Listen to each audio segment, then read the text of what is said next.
नमस्कार, मी professor J.M.. Shete.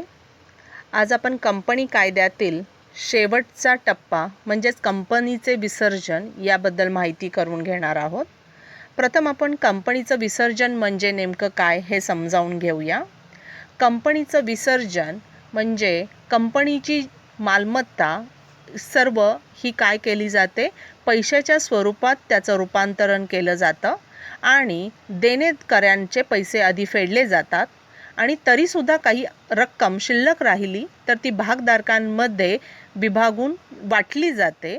या पद्धतीला किंवा या प्रकाराला आपण कंपनीचं विसर्जन असं म्हणतो. कंपनीच्या विसर्जनाचे काही प्रकार आहेत. त्यामध्ये एक पहिला म्हणजे की कोर्टामार्फत होणारं विसर्जन, ज्याला कंपल्सरी वाइंडिंग अप असंही म्हटलं जातं. आणि दुसरा प्रकार आहे तो म्हणजे व्हॉलंटरी वाइंडिंग अप, स्वइच्छेने विसर्जन.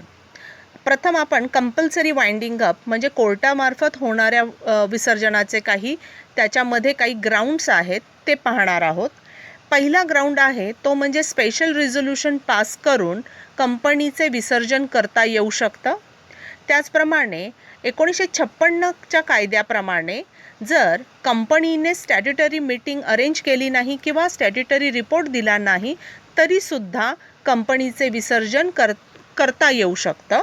त्यानंतर कंपनी जर आपला व्यवसाय पूर्ण करण्यासाठी किंवा चालवण्यासाठी सक्षम नसेल तर कंपनीला कोर्टामार्फत त्या विसर्जनाची ऑर्डर मिळू शकते. त्याचप्रमाणे कमीत कमी जी सभासद संख्या आहे सार्वजनिक कंपनीसाठी त्याचप्रमाणे खाजगी कंपनीसाठी, त्यामध्ये त्या संख्येमध्ये जर कपात झाली तरीसुद्धा कंपनीचे विसर्जन हे होऊ शकतं. त्याचप्रमाणे एखादी कंपनी त्याचे कर्ज द्यायला जर सक्षम नसेल तरीही कंपनीचे विसर्जन हे होऊ शकतं. त्याचप्रमाणे कोर्टाला काही अधिकार दिलेले आहेत की जस्ट आणि इक्विटेबल, जे कोर्टास योग्य वाटतात अशा कारणास्तव कंपनीचं विसर्जन कोर्टामार्फत होऊ शकतं. त्यामध्ये मग कंपनीचा जो बेस असेल किंवा ज्या कारणासाठी कंपनीची स्थापना झाली आहे तो बेस इल्लीगल ठरवला गेला असेल किंवा काही कारणास्तव कंपनीचं विसर्जन करणं हे कोर्टाला योग्य वाटलं तर कोर्ट तसा ऑर्डर करू शकतात. त्याचप्रमाणे जर समजा मॅनेजमेंटमध्ये कुठेतरी डेडलॉक असेल किंवा चुकीच्या पद्धतीने सगळा कारभार बघितला जात असेल तर अशामध्ये सुद्धा कंपनीचं विसर्जन कोर्टामार्फत होऊ शकतं. जो दुसरा प्रकार आहे स्वइच्छेने विसर्जन, त्यामध्ये कंपनीमध्ये कोर्टाचा इंटरफिअरन्स किंवा कोर्टाचा हस्तक्षेप केला जात नाही आणि त्या पद्धतीने विसर्जन केलं जातं. यामध्ये पुन्हा उपप्रकार 2 पडतात. एक म्हणजे क्रेडिटर्स व्हॉलंटरी वाइंडिंग अप आणि मेंबर्स व्हॉलंटरी वाइंडिंग अप. ज्यावेळेस कंपनी ही स्वतः सक्षम असेल आपली देणी देण्यासाठी, म्हणजेच ती कंपनी सॉल्वंट असेल, त्यावेळेस त्या कंपनीने केलेलं विसर्जन हे मेंबर्स व्हॉलंटरी वाइंडिंग अप असं म्हणतात. सभासद एकत्र येऊन ते विसर्जन करतात. आणि ज्यावेळेस कंपनीला सॉल्वंट नसते म्हणजेच इन्सॉल्वंट झालेल्या कंपनीचा ताबा हा धनको म्हणजेच क्रेडिटर घेतात आणि म्हणून त्याला क्रेडिटर्स व्हॉलंटरी वाइंडिंग अप म्हणतात.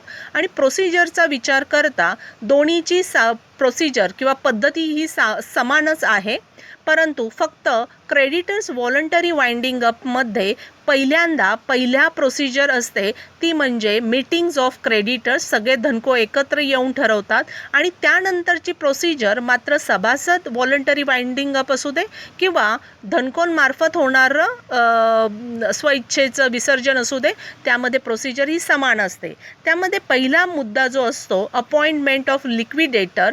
यामध्ये लिक्विडेटर ही अशी एक व्यक्ती असते की विसर्जनाची सर्वस्वी जबाबदारी त्याच्यावर टाकलेली असते आणि तो कंपनीची मालमत्ता योग्य ठिकाणी योग्य पद्धतीने त्याची विल्हेवाट लावणे, त्याचं रूपांतरण पैशामध्ये करणं ह्या जबाबदाऱ्या त्याला देऊ केल्या असतात. त्याच्या बदल्यामध्ये त्याला रेम्युनरेशन म्हणजेच मानधन दिलं जातं.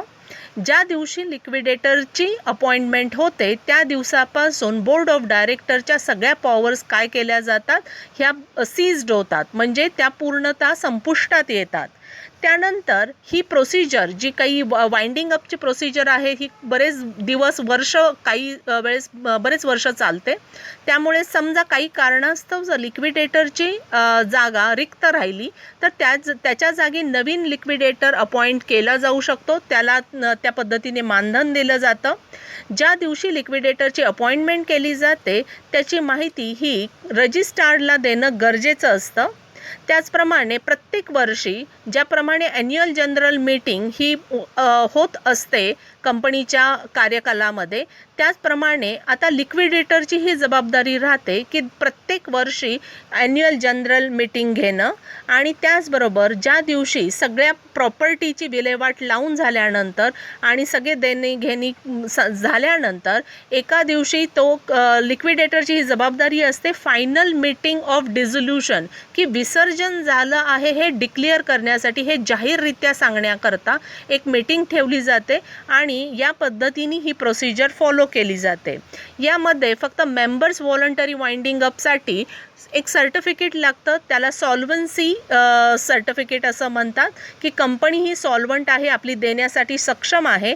आणि दुसरा क्रेडिटर्स व्हॉलंटरी वाइंडिंग अपमध्ये इन्सॉल्व्हंट असल्यामुळेच त्याचा पूर्ण ताबा हा धनकोंकडे जातो. त्यानंतर या ज्या विसर्जनाचे कॉन्सिक्वेन्सेस आहेत किंवा त्याचे परिणाम आहेत त्यामध्ये शेअर होल्डर्स त्या दिवसापासून काय होतात, शेअर होल्डर असं त्यांचा संपुष्टात येते, त्यांची पात्रता. त्यानंतर त्यातले कंपनीचे सर्वंट ऑफिसर ह्यांना आपोआप त्यांच्या कामापासून डिस्चार्ज दिला जातो आणि कुठल्याही कायदेशीर बाबी किंवा काही त्या कंपनीच्या नावे किंवा कंपनीने दाखल केलेल्या किंवा कंपनीच्या अगेन्स्ट जे काही दावे असतील ते आपोआप डिसमिस किंवा आपण ज्याला म्हणतो संपुष्टात येतात. या पद्धतीने कंपनीचं वाइंडिंग अप किंवा विसर्जन केलं जातं आणि यानंतर कंपनीला जो लिक्विडेटर आहे तो म्हणजे फक्त वाइंडिंग अपचं प्रोसिजर पूर्ण करण्यासाठी ज्या व्यक्तीची नेमणूक केली जाते त्याला लिक्विडेटर असं म्हणतात आणि त्याच्या कडे काही पॉवर्स दिलेल्या असतात की त्यांनी लीगल प्रोसिडिंग्स बघायचे असतात ड्युरिंग त्या टाईममध्ये, त्या दरम्यान जे काही व्यवहार होतील त्याबद्दलचं. आणि त्यानंतर त्याच्यामध्ये काही त्याला जबाबदाऱ्याही दिल्या गेल्या आहेत. त्यांनी बुक्स ऑडिट त्याप्रमाणे रिपोर्ट्स करणं आणि कंपनीच्या प्रॉपर्टीची व्यवस्थित कस्टडी घेणं या पद्धतीने ह्या लिक्विडेटरच्या काही जबाबदाऱ्या नमूद केल्या गेल्या आहेत. धन्यवाद.